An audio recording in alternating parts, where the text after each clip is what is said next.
Hampir bagi semua orang ponsel kini menjadi barang yang nggak bisa jauh dari genggaman alias bisa jadi nyawa kedua begitu ya.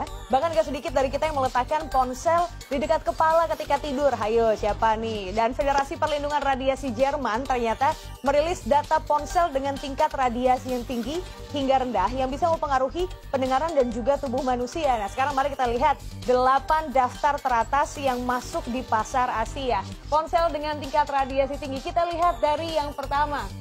Yang pertama ternyata data dari Federasi Jerman ini menunjukkan di urutan ke-8, kita mulai dari yang paling rendah, SAR iPhone 8, yakni SAR itu adalah Specific Absorption Radiation, sekitar 1,32 watt per kilogram. Dan juga selanjutnya ini di urutan ke-7 ada iPhone 7 di angka 1,38 watt per kilogram. Jadi dua merek iPhone berada di dua SAR terendah absorption gitu ya ke tubuh manusia, begitu tingkat bahayanya masih yang paling rendah.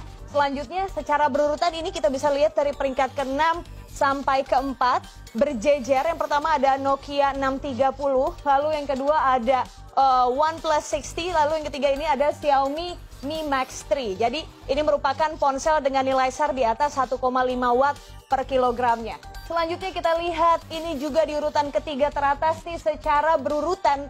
Ini yang pertama ada Huawei Mate 9, lalu yang kedua ada OnePlus 5T, dan yang terakhir ini adalah Xiaomi Mi A1. Jadi ini adalah 3 merek handphone dengan tingkat SAR tertinggi.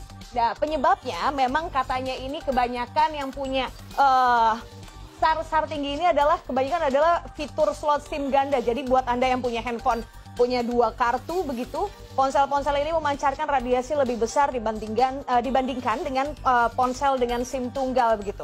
Dan memang tingkat radiasi diukur dalam satuan SAR yang tadi saya sebutkan atau Specific Absorption Rate. Jadi memang ini tingkat absorption yang bisa diserap oleh tubuh kita ini terhitung dari masing-masing jumlah angka yang ada di handphone tersebut. Taunya dari mana? Taunya ketika Anda beli handphone ini biasanya kalau kita beli handphone menggunakan kardus, di buku manual ini sudah ada tingkat SAR dari handphone masing-masing. Tapi biasanya kalau misalnya nggak ada, misalnya Anda beli handphonenya batangan atau memang pakai handphone dikasih teman atau sanak keluarga ini nggak pakai kardusnya, Anda bisa mengecek langsung begitu di link di bawah ini. Jadi Anda bisa lihat sendiri kira-kira SAR handphone saya sebesar apa ya, bahaya apa enggak ya begitu. Dan semua angka-angka yang kami tampilkan di sini, ini secara umum karena biasanya memang SAR yang terdapat apabila handphone ini dekat dengan kepala ataupun dekat dengan tubuh ini tingkat SAR-nya tuh berbeda begitu. Jadi ini kami mengkategorikannya secara general.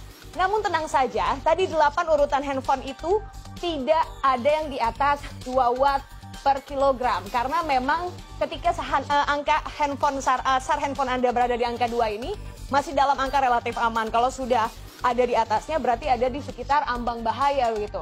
Ini sudah kami kategorikan dari 8 tingkatan handphone tadi.